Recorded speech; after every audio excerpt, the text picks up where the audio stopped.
Introduction. Hi friends, have you ever thought why do we eat food?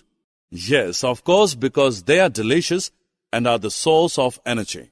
In this module, we are going to study about different food items that we eat. Objectives. Dear friends, at the end of this lesson, you'll be able to list nutrients and detect carbohydrate, proteins, and fats in the food items. You will also be able to describe different vitamins with their roles and discuss the importance of minerals in the body. In addition to this, you will also be able to explain the importance of dietary fibers and water in the body, explain the importance of balanced diet, and define deficiency diseases. Friends, we get excited when our mother cooks delicious food for us like dal, roti, sambar, idli, rice, etc. You might have noticed that after having food, we feel energetic and can perform various activities. Do you know the reason behind this? Food is actually a source of energy and body-building material that we need to move on, keep ourselves warm, and to develop or sustain and improve our health. Thus, food acts like a fuel to our body, and we cannot survive for long without it. Now, a question may arise that how do we get energy by eating food, and why food is known as fuel for our body? Friends, food has 5 basic components in it.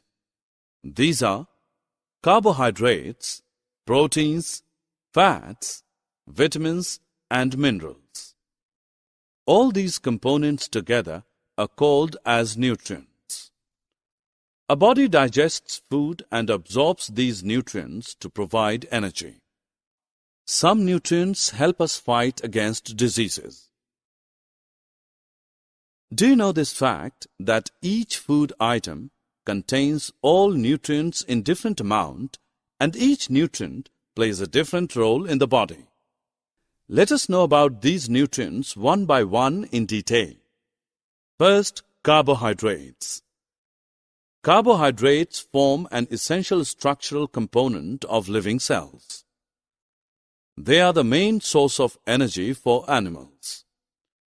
Carbohydrates include sugars, starch, fiber, etc.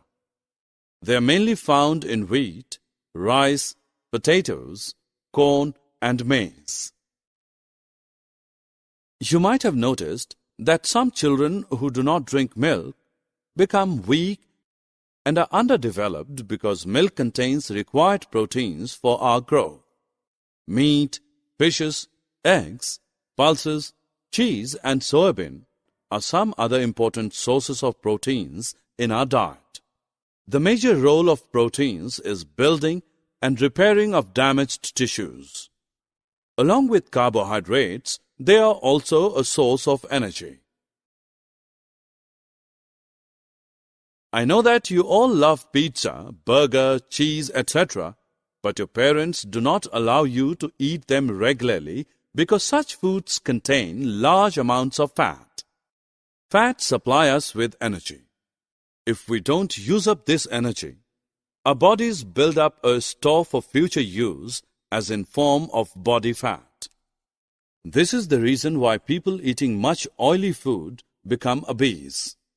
Ghee, oil, butter, cheese, and milk are some main sources of fats. Friends, when you get ill and go to the doctor, then he advises you to take some fruits with light food because many of our body processes require vitamins present in fruits and vegetables. They are required in very small amount. Here is a list of vitamins, their sources, and their roles. You might have seen many advertisements of mineral-rich food items. Now let's know why they are so important. Actually, plants need minerals for growth. Besides this, a body also requires minerals in small quantities for all the chemical processes. Potassium, calcium, iron, etc. are some common examples of these minerals. Let us know more about the sources and the role of these minerals using the next table. Dear friends, do you know that besides nutrients, dietary fiber also play an important role in our body? They are usually known as roughage. You need to know that roughage does not provide any nutrition to our body, but adds bulk. They are found only in plants, pulses, potato, fresh fruits and vegetables as the main sources of roughage. This helps our body to get rid of the undigested food. Now let us know about water, which is also an important constituent of our food. Our body gets most of the water in the form of liquid. In addition, we also add water while cooking the food. Water helps our body to absorb nutrients from the food. It is also helpful in throwing out some wastes from body as urine and sweat. As we know that all kinds of foods do not contain all the components. Our meals should have a balance of the different nutrients that our body needs for growing and maintaining good health. Such a diet is called a balanced diet. In other words, we can say that a balanced diet includes all the nutrients that our body requires in proper quantities. So we should accept the fact that having a balanced diet is the best way to live a healthy life. Friends, after knowing about the balanced diet, we should also know that if we don't take proper diet, then what will be the problems? I hope that you might have heard about deficiency diseases. These are the diseases that occur due to lack of nutrients over a long period and hence called deficiency diseases. Here is a list of some of the deficiency diseases and their symptoms. Summary.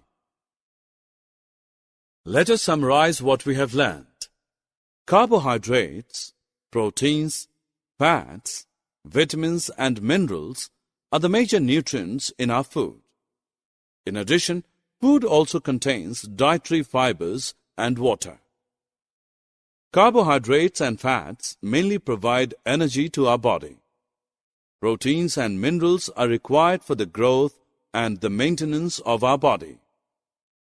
Vitamins help us in protecting our body against diseases. Introduction. Hi friends, have you ever thought why do we eat food? Yes, of course, because they are delicious and are the source of energy. In this module, we are going to study about different food items that we eat. Balanced diet provides all the nutrients that our body needs in right quantities along with adequate amount of roughage and water. Deficiency in one or more nutrients in our food for a long time may cause certain diseases or disorders. These are called deficiency diseases.